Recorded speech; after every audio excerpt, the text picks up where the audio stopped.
Hello friends, welcome back to my YouTube channel agri सार with VC. तो friends, I hope आप सभी लोग बहुत अच्छे होंगे, अपनी तैयारी भी अच्छे से कर रहे होंगे। तो जैसा कि हमने खरीफ क्रॉप में आपका राइस कल्टीवेशन को लेकर सभी कल्टीवेशन मोस्टली कंप्लीट कर लिए हैं, उसी के संदर्भ में आज हम बात करने वाले हैं एसआरआई मेथड के बारे में, जो कि राइस की ट्रांसप्लांटिंग से संबंधित है।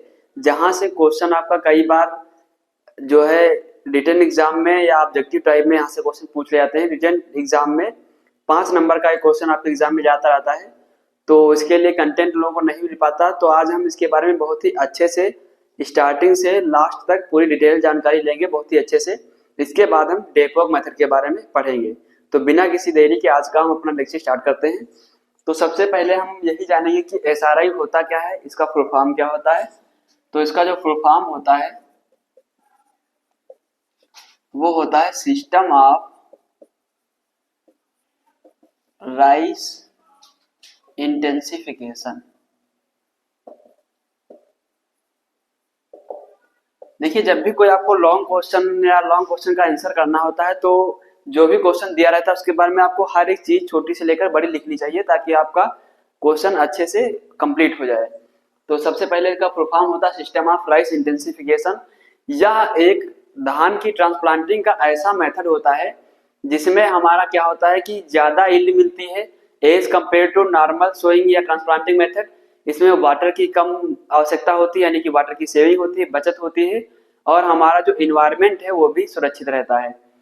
तो ये एक ऐसी विधि है या टेक्नोलॉजी है जिसमें हम इन सभी चीजों का उपयोग करते हुए अच्छी से अच्छी उपज प्राप्त करते हैं। तो अब हम बात करते हैं कि एसआरआई मेथड को सबसे पहले डेवलप किसने किया था या कहां पर डेवलप किया था।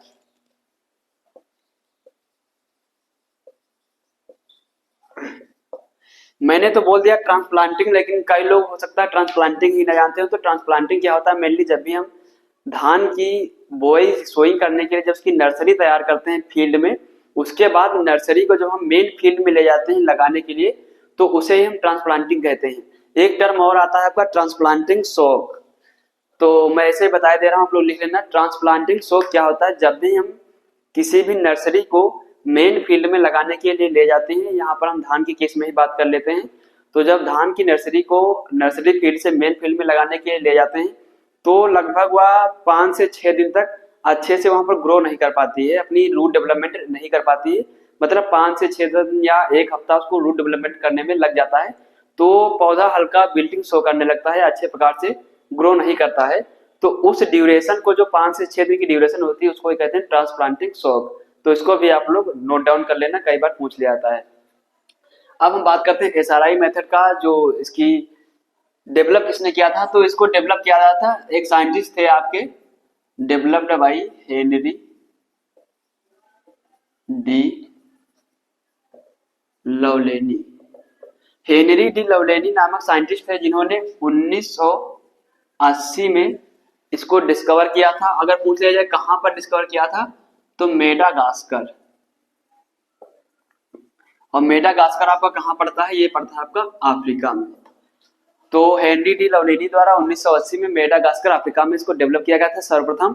और ये अगर बात की जाए कि सबसे पहले किस देश में इंट्रोड्यूस की गई, तो सबसे पहले first time introduced in China and Indonesia. तो चाइना व इंडोनेशिया में सबसे पहले इंट्रोड्यूस की गई थी, जो कि 1998 में इंट्रोड्यूस की गई थी। तो ये तो बात हो गई इसकी डिस्कवरी की और कहाँ इंट्रोड्यूस हुई। अब हम बात करते हैं कि भारत में या इंडिया में सबसे पहले कहां पर, किस इंस्टीट्यूट में इसको उपयोग में लिया गया। तो इंडिया में first time TNAU, Tamil Nadu agriculture university में सर्वप्रथम एसआरआई मेथड को अडॉप्ट किया गया या यूज में लाया गया।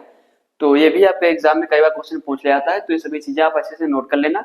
इसके बाद हम बात करते हैं कि जो एसआरआई मेथड, इसके मेन फीचर्स क्या होते हैं।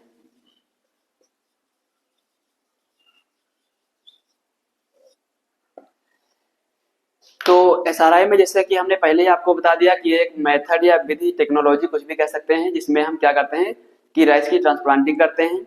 इसमें वाटर रिक्वायरमेंट कम होती है, यील्ड हमारी ज्यादा मिलती है, और सीड रेट सबसे पहली अच्छी बात है कि इसमें सीड रेट हमारी बहुत कम लगती है। नॉर्मल कंपेयर में अगर हम देखें तो सीड रेट जो राइस की है तो वो कई बार 10 to 100 तक वेरी करती है, लेकिन अगर बात करें एसआरआई मेथड की तो उसमें केवल 5 से 6 किलोग्राम जो सीड रेट है आपकी पर हेक्टेयर ही लगती है। तो अब हम बात करते हैं मेन फीचर्स के बारे में। तो सबसे पहला फीचर यही है कि लो सीड रेट रिक्वायरमेंट, लो सीड रिक्वायरमेंट, और वो भी कितनी, तो 5 से 6 किलोग्राम, 5 से 6 किलोग्राम पर हेक्टेयर के लिए सीड रेट की रिक्वायरमेंट होती है। और दूसरा क्या होता है, यंग सीडलिंग, जो हमारी सीडलिंग होती है या नर्सरी तैयार की जाती है वो बहुत ही जल्दी ट्रांसप्लांटिंग के लिए तैयार की जाती हो जाती है। अगर हम बात करें कि एसआरआई मेथड में नर्सरी कितने दिन पुरानी लगाई जाती है, तो इसमें क्या करते हैं, ओल्ड 8 से 10 दिन पुरानी, यानी जब भी हम राइस की नर्सरी तैयार करते हैं एसआरआई मेथड में तो 8 से 10 दिन की जब हो जाती है तो उसको मीन फील्ड में ट्रांसप्लांटिंग के लिए उपयोग में ले लिया जाता है। तो यहाँ पर टाइम की भी सेविंग हुई और आपकी सीड रेट की भी सेविंग हुई। अगला हम बात करते हैं फीचर के बारे में। तो नेक्स्ट फीचर है आपका वाइडर स्पेसिंग। वाइडर मतलब ज्यादा दूरी पर, तो इसमें क्या रहता है, वाइड स्पेसिंग, वाइडर स्पेसिंग। और अगर आपसे पूछ लिया जाए कि एसआरआई मेथड में स्पेसिंग होती कितनी है, तो 25 इंटू 25 सेंटीमीटर। तो रो टू रो व प्लांट टू प्लांट की दूरी होती है वो 25 इंटू 25 सेंटीमीटर की होती है, या इसको हम स्क्वायर प्लांटिंग भी कह सकते हैं। नंबर 4 अगर फीचर्स के बारे में बात करें तो इंक्रीज यील्ड, इंक्रीजिंग यील्ड, तो 30 to 50% यील्ड हमारी क्या होती है, इंक्रीज करती है एसआरआई मेथड में। अगला अगर हम बात करें आपकी, तो सीड रेट को हमने बता ही दिया। इसमें अगर हम बात करें वीडिंग की तो यहीं पर नीचे लिख लीजिए इधर, weeding done at 10 to 12 days after planting, यानी ट्रांसप्लांटिंग के 10 से 12 दिन बाद उसमें वीडिंग करते हैं। और जो यहाँ से आपका कॉम्पिटेटिव एग्जाम में या मौखिक तौर पर क्वेश्चन पूछाता है वो यह पूछाता है कि किसके द्वारा वीडिंग करते हैं। पहले तो हम हैंड वीडिंग कर सकते हैं, लेकिन अगर मैकेनिकल वीडिंग कर रहे हैं तो कौन सा यंत्र आपका यूज में लिया जाता है, तो वो लिया जाता है कोनोवीडर। कोनोवीडर आप लोगों ने देखा होगा, अगर नहीं देखा तो हमने एक वीडियो ऑलरेडी अपलोड कर रखी है जो कि एसआरआई मेथड से ही हम ट्रांसप्लांटिंग किए हैं, उसमें कोनोवीडर का यूज हम खुद किए हैं, तो उसको हमने अपलोड कर रखा, वहां से आप लोग देख सकते हैं। तो कोनोवीडर आपका एक यंत्र होता है और इसको हम एसआरआई मेथड से जब राइस की ट्रांसप्लांटिंग करते हैं तो उसमें अच्छे से चला सकते हैं, जिससे क्या होता है, हमारे जो भी सीड होते हैं, सॉरी वीड होते हैं, वो सॉइल में मिक्स होते हैं, इनकॉर्पोरेट कर देते हैं उनको, उसमें मिक्स हो जाते हैं, उसी में डिकम्पोज हो जाते हैं, इससे ऑर्गेनिक मैटर भी हमारा बढ़ता है। और इसी के साथ में क्या होता है कि जो रूट जोन होता है वहां की जब मिट्टी पलटती है तो एरिएशन भी अच्छा होता है, जिससे रूट डेवलपमेंट बहुत ही अच्छा होता है। तो चूंकि स्पेसिंग 25 to 25 सेंटीमीटर है तो कोनोवीडर आसानी से सॉरी कोनोवीडर को आसानी से अपनी फील्ड में चला सकते हैं। तो ये सभी चीजें आप अच्छे से नोट कर लेना, और लॉन्ग क्वेश्चन जब भी आपका लिखने आए तो सभी चीजें आप लिख देना, तो बहुत ही अच्छे आपको नंबर मिल जाएंगे। मैं भले ही इंग्लिश में लिख रहा हूं लेकिन बोल हिंदी में रहा हूं, तो आप लोग अच्छे से इसको नोट डाउन कर सकते हैं। मेरे पिछले वीडियो पर किसी एक भाई का कमेंट आया था कि थोड़ा स्लो बोला करिए, तो कई बार मैं स्पीड में बोल जाता हूं, लेकिन प्रयास करता हूं कि आगे से स्पीड में नहीं बोलूंगा, हर एक चीज अच्छे से आराम से आपको समझ में आ जाएगी। अब हम बात करते हैं कि एसआरआई मेथड में जो है why SRI give more yield.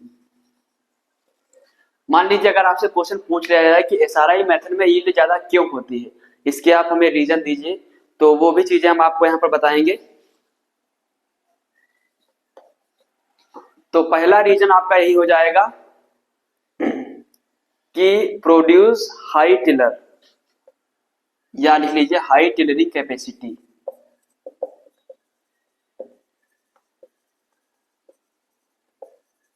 High tillering capacity, क्योंकि इसमें जो भी आप टिलर्स क्या होते हैं, जो भी आपका जैसे आपने यहाँ पर कोई राइस का जब वो लगाते हैं टिलर, तो वहां से जो भी आपके साइड में मदर प्लांट्स उसके निकलते हैं या बेबी प्लांट्स निकलते हैं मदर प्लांट से, तो उन्हीं को हम टिलर कहते हैं। तो एसआरआई मेथड में चूंकि स्पेसिंग ज्यादा होती है, इसमें कोनोवीडर चलता है, तो उसको एरेशन अच्छा मिलता है और उसमें फ्लडिंग कंडीशन नहीं होती है। सबसे मेन फीचर इसका यह है कि इसमें पानी को फील्ड में हमेशा भरा नहीं रहने दिया जाता, इसमें केवल उसको ड्राई कर देते हैं। कम पानी की रिक्वायरमेंट होती है, वाटर सेविंग होती है, तो कम पानी की रिक्वायरमेंट होगी तो वहां पर फ्लडिंग कंडीशन नहीं होगी, फ्लडिंग कंडीशन नहीं होगी, कोनोवीडर चलेगा, एरेशन अच्छा होगा, तो वहां पर क्या होगा, रूट डेवलपमेंट अच्छा होगा। जब रूट डेवलपमेंट अच्छा होगा तो नंबर ऑफ टिलर्स जो है वहां पर ज्यादा बनेंगे, तो हाई टिलरिंग कैपेसिटी होती है। दूसरा अगर फीचर्स के बारे में बात की जाए तो आपका सिंगल सीडलिंग पर हिल, सिंगल सीडलिंग पर हिल। अब सीडलिंग क्या होता है, हिल क्या होता है, तो जो भी आप वो एक पौधा प्लांट लगाते हैं, छोटा सा प्लांट राइस का, उसको हम कहते हैं सीडलिंग, और जहां पर लगाते हैं उसको हम कहते हैं हिल। तो एसआरआई मेथड में क्या किया जाता है कि एक जगह पर एक ही पौधा लगाया जाता है, तो एक जगह पर एक ही पौधा लगेगा, तो वहां पर पहला बात तो जब वहां पर एक ही सीडलिंग लगेगी तो वहां पर और कोई सीडलिंग होगी नहीं आसपास, तो और कोई सीडलिंग होगी नहीं तो उनको अच्छे से रूट डेवलपमेंट करने के लिए स्पेस मिलेगा, हर चीज उनको पर्याप्त मात्रा मिलेगी, न्यूट्रिएंट भी अच्छे से मिलेंगे, वाटर भी अच्छे से मिलेंगे, क्योंकि वहां पर उसका कंपटीशन किसी दूसरे पौधे से नहीं होगा पास में। तो उससे क्या होगा कि टिलरिंग कैपेसिटी अच्छी होगी, जब टिलरिंग कैपेसिटी अच्छी होगी तो वहां पर जितने ज्यादा टिलर होंगे उतने ज्यादा उसमें ग्रेन बनेंगे। तो ये भी आपका एक रीजन है कि सिंगल सीडलिंग पर हिल। अब थर्ड अगर आपसे रीजन की बात की जाए तो क्या होता है, स्क्वायर प्लांटिंग। स्क्वायर प्लांटिंग, तो स्क्वायर प्लांटिंग मैंने आपको पहले भी बताया था कि जब स्क्वायर प्लांटिंग होगी तो उसमें स्पेसिंग अच्छी रहेगी, जैसे कि हमने बताया था 25 to 25 सेंटीमीटर स्पेसिंग अच्छी होगी तो हमारी मैकेनिकल बीडिंग हो जाएगी, कोनोवीडर। जब मैकेनिकल बीडिंग होगी तो फर्दर फिर से वही होगा कि अच्छे से एरेशन होगा, अच्छे से एरेशन होगा, रूट डेवलपमेंट अच्छा होगा, नंबर ऑफ टिलर ज्यादा होंगे, और नंबर ऑफ टिलर ज्यादा होंगे तो नंबर ऑफ ग्रेन भी ज्यादा बनेंगे। तो ये भी आपका एक फीचर हो जाएगा। अगला अगर हम बात करें तो आपका आ जाता है न्यूट्रिएंट अवेलेबिलिटी। न्यूट्रिएंट अवेलेबिलिटी, तो इसमें भी वही चीज है कि जब सीडलिंग एक ही लगती है और जब कम पौधे होंगे शुरुआती में, स्पेस अच्छा होगा तो एरेशन अच्छा मिलेगा, लाइट अच्छी मिलेगी, और वहां पर क्या होगा, न्यूट्रिएंट का एब्जॉर्प्शन भी अच्छा होगा, कोनोवीडर से वेडिंग हो जाएगी तो वीड्स स्पेसिएशन कम होगा, तो न्यूट्रिएंट जो भी है हमारे पौधे को अच्छे से मिलते रहेंगे। जैसे अमोनियम है, नाइट्रेट है, और एक और मेन चीज है जो फ्लड कंडीशन होती है, तो वहां पर हम केवल अमोनिकल फर्टिलाइजर ही दे सकते हैं, यहाँ पर अमोनिकल नाइट्रेट दोनों फर्टिलाइजर दे सकते हैं, और यहाँ पर जो हमारा डिनाइट्रिफिकेशन लॉस भी कम देखने को मिलता है।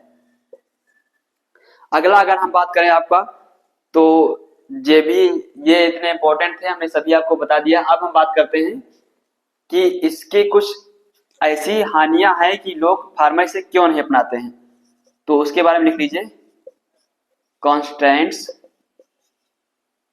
Of SRI. कॉन्स्टेंट्स का मतलब होता है ऐसी क्या समस्याएं हैं जिनसे फार्मर्स इनको एडॉप्ट नहीं कर पाता है या एडॉप्ट नहीं करता है, तो उसमें लिख लीजिए आप लोग। पहला तो आपका है कि लेबर इंटेंसिव, लेबर इंटेंसिव, यानी कि जो आपका एसआरआई मेथड होता है इसमें ज्यादा लेबर लगते हैं। ज्यादा लेबर कैसे लगते हैं, पहली बात तो वन सीडलिंग पर हिल लगती है, दूसरी बात यंग सीडलिंग लगती है, यंग सीडलिंग लगती है तो ज्यादा लेबर कम मात्रा में ही एरिया आपका लगा पाते हैं या नर्सरी की ट्रांसप्लांटिंग कर पाते हैं। तो इसमें क्या होता है कि लेबर रिक्वायरमेंट ज्यादा होती है, जब लेबर रिक्वायरमेंट ज्यादा होगी तो आपका क्या होगा कि ये इफेक्टिव कम रहेगा। दूसरा आपका क्या है, पहला हो गया लेबर इंटेंसिव, दूसरा आपका हो जाएगा नीड ऑफ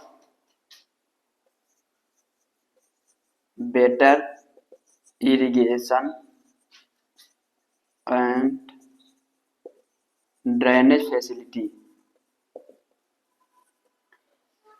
तो चूंकि एसआरआई मेथड में हमारा पानी हमेशा फील्ड में भरा नहीं रहता है, तो उसमें अगर पानी ज्यादा मात्रा में आ रहा है तो ड्रेनेज भी हमारा अच्छा होना चाहिए। ड्रेनेज मतलब होता है जल निकास प्राकृतिक विधि से, और अगर पानी की कमी आ रही तो इरिगेशन फैसिलिटी भी अच्छी होनी चाहिए, क्योंकि समय समय पर हम पानी दे सकें।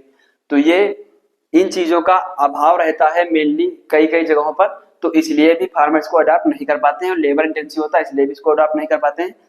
नंबर तीसरा लिख लीजिए कि नीड्स बेटर लेवल्ड फील्ड। तो यहाँ पर जो भी हमारी फील्ड होती है, नीड्स फील्ड लेवलिंग, जो हमारी फील्ड होती है ऐसी नहीं कि अनरिलेटेड हो, ऊबड़ खाबड़ इसको बोलते हैं। फील्ड हमारी अच्छे से समतल होनी चाहिए, तो कई जगहों पर ऐसा नहीं हो पाता है, इसके कारण भी फार्मर्स को अडॉप्ट नहीं कर पाते हैं। अगला आपका हो जाएगा नंबर 4 है difficult to approve young nursery, क्योंकि नर्सरी जो होती है 8 से 10 दिन पुरानी ही यूज की जाती है। तो 8 से 10 दिन की जो नर्सरी होती है बहुत ही सॉफ्ट होती है, बहुत ही मुलायम होती है, तो ज्यादातर उसको लगाने में समस्या आती है, उसको पकड़ने में, उसको हिल में लगाने में। तो इस चक्कर में भी फार्मर्स इसको अडॉप्ट नहीं कर पाते हैं। तो आप लोग लिख लीजिए डिफिकल्ट टू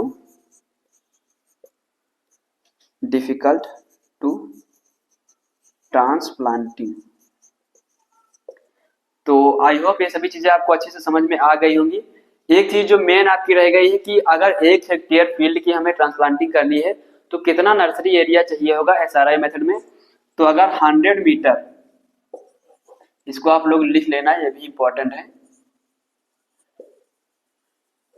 अगर 100 मीटर एरिया में अपनी नर्सरी हम लगा रहे हैं तो उससे हम क्या करेंगे, 1 हेक्टेयर फील्ड की ट्रांसप्लांटिंग कर सकते हैं एसआरआई मेथड से। तो आई होप ये सभी चीजें आपको अच्छे से समझ में आ गई होगी। अगर फिर भी आपको कोई डाउट रह रहा है तो आप लोग कमेंट बॉक्स में हमें बता सकते हैं, हम आपको फिर से अच्छे से समझा देंगे। और इसके जो भी नोट्स हैं आपको टेलीग्राम व व्हाट्सएप चैनल पे हमारे मिल जाएंगे। तो इसके बाद हम बात करते हैं डेपोग मेथड के बारे में, तो वो हम बात करेंगे नेक्स्ट लेक्चर में। धन्यवाद।